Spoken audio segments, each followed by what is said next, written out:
দোরগোড়ায় লোকসভা নির্বাচন, তার আগে আচমকাই দলীয় নেতৃত্বদের বিরুদ্ধে একরাশ অভিমান প্রকাশ করে তৃণমূলের জেলা সহ-সভাপতির পদ ছাড়লেন গোপাল মজুমদার।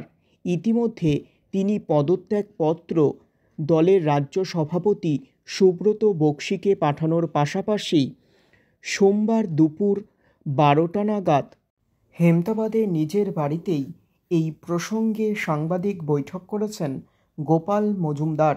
তিনি সাংবাদিকদের মুখোমুখি হয়ে বলেন, আমি ওই তৃণমূল জেলার সহসভাপতি পদে আমাকে নিয়োগ করা হয়েছিল, তো সেই পদ থেকে আমি ইস্তফা দিয়েছি। আমাদের মতো লোকের এখানে দলে কাজ করার মতো জায়গা নেই, বা আমাদের মতো লোক দলের যোগ্য নয়, এই ধরনের মানসিকতা তৈরি হয়েছে দলে একটা।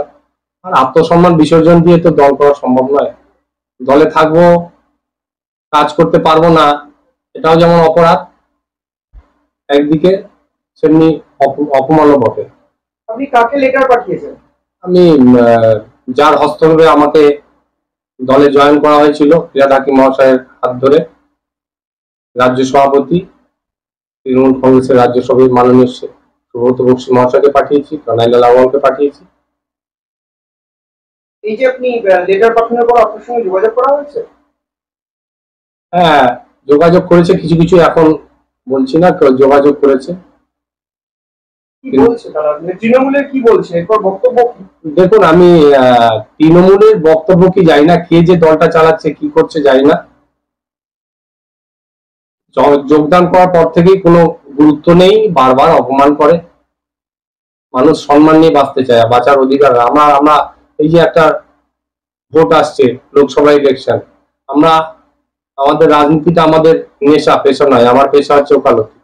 আমরা এই সময় একটা কাজ করি, মানুষের পাশে থাকি, সারা বছর মানুষের পাশে থাকি। সেই জায়গা থেকে কেন যেন আমাকে দূরে সরিয়ে দেওয়া হচ্ছে, অপমান করা হচ্ছে। এই জন্য আমি অনেক চিন্তা ভাবনা করে চূড়ান্ত সিদ্ধান্ত নিয়েছি যে দলে আমার থাকা ঠিক নয়। ওই জন্য আপনি দলে থাকতে যাচ্ছেন? দেখি, চিন্তা ভাবনা করবো।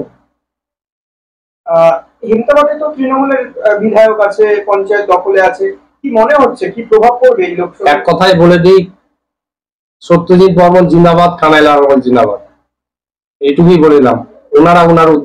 ওনাদের উদ্দেশ্য সাফল্যমণ্ডিত হয়েছে, তাই বলি সত্যজিৎ বর্মন জিন্দাবাদ, কানাইলাল আওয়াল জিন্দাবাদ। আপনার ক্ষোভ প্রকাশ হচ্ছে তো আপনার বক্তব্য? না না, ক্ষোভের কিছু না, জিন্দাবাদ। ওনাদের যেটা উদ্দেশ্য ছিল সেটা হয়েছে। আপনাদের ভেতরে দেওয়ার উদ্দেশ্য ছিল একদম। তো আপনি তো এর আগে কংগ্রেসে ছিলেন, বিজেপিতে যোগ দিয়েছেন, একটু বলবেন কংগ্রেসে কত সাল ছিলেন, বিজেপিতে কত ছিলেন? আমি তো কংগ্রেসের প্রিয়নীল দাসমুন্সির হাত ধরে 1980 সালে অ্যালায়েন্স কলেজে ছাত্র পরিষদ করতাম। পরবর্তীকালে কলেজ থেকে যাওয়ার পর সুরেন্দ্রনাথ ল কলেজ আমি ল পড়তাম, তখন ছাত্র পরিষদ করেছি। তারপর আমাকে সন্দীপ বিশ্বাস, এই প্রিয়দা যখন সন্দীপ বিশ্বাস যুব প্রেসিডেন্ট হয়, তখন 1992-93 হবে, তখন আমাকে হেমতাবাদ ব্লক যুব কংগ্রেসের সভাপতি করেন। তারপরে 2005 সালে 28শে ডিসেম্বর প্রিয়নীল দাসমুন্সি আমাকে হেমতাবাদ ব্লক কংগ্রেসের দায়িত্ব পালন করে। আমি সেই যে শুরু হয়েছিল 1980 সাল থেকে 2018 সালে 25শে সেপ্টেম্বর অব্দি আমি কংগ্রেসে ছিলাম। বিজেপিতে কতদিন? 18 সাল থেকে ওই 2022-এর জুন মাস অব্দি ছিলাম। বিজেপি, কংগ্রেস, তৃণমূল তিনটি দলই হয়ে গেল, এবার কোথায়? এখনো কোনো সিদ্ধান্ত। মানুষের পাশে থাকবো, মানুষের কাজ করব, সারা জীবন পরিষেবা দিয়েছি, পরিষেবা দিয়ে যাবো। রাজনীতি করবেন না? রাজনীতি করার এখনো মানসিকতা নেই। আর কি মনে হচ্ছে লোকসভা নির্বাচনে এবার কোন দল ভালো ফলাফল করবে? মানুষ এখন কোন দিকে অবস্থান করছে সেটাই বুঝবে। কিছু ভোটার আছে যারা প্রকাশ করতে চাচ্ছে না।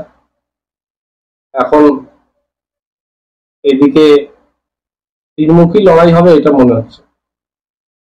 নতুন দলে কবে দেখতে পাবো? না না, এখন কোনো ওই ধরনের সিদ্ধান্ত নেই। তাহলে আপনি কি তৃণমূলের বিরোধিতা করবেন? না না, কেন বিরোধিতা করবো? আমি তো দলের এখনো দল ত্যাগ করিনি, আমি দলের সহসভাপতি পদ ত্যাগ করেছি।